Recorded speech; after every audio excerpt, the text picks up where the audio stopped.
মানুষ ভাবে হারিয়ে গেলেই সবকিছু শেষ হয়ে যায়। আমি 1 বছর আপনাদের সামনে আসিনি, কোনো কথা বলিনি। অনেকেই ভেবে নিয়েছিল যে সৌমেন আর ফিরবে না, ওর দৌড় তো এটুকুই ছিল। কিন্তু সত্যি বলতে এই হারিয়ে যাওয়াটা হার মেনে নেওয়ার জন্য ছিল না, এটা ছিল নিজেকে নতুন করে চেনার জন্য।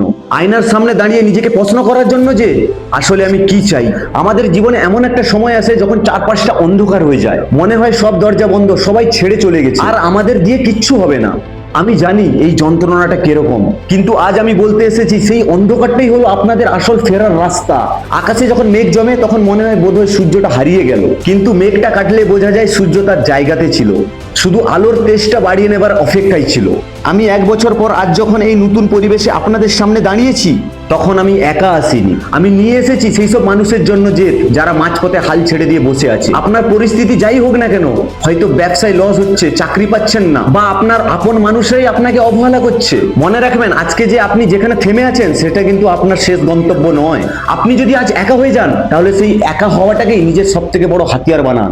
লোকে আপনাকে নিয়ে কি ভাবলো সেটাতে কিচ্ছু যায় আসে না, দিন শেষে আপনি নিজের জন্য কি করলেন সেটাই আসল চমৎকার। আমি 1 বছর পর আবার শূন্য থেকে শুরু করতে পারছি, কারণ কেন জানেন? আমার নিজের উপর বিশ্বাস আছে। আপনি কেন পারবেন না? উঠে দাঁড়ান, নিজের ভিতর সেই আগুনটাকে জ্বালান যেটা পরিস্থিতির চাপে নিভে গেছিল।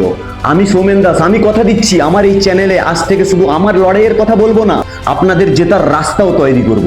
আমি ফিরে এসেছি শুধু এই ভিডিও বানাতে নয়, আপনাদের স্বপ্নগুলোকে আবার নতুন করে অক্সিজেন দিতে।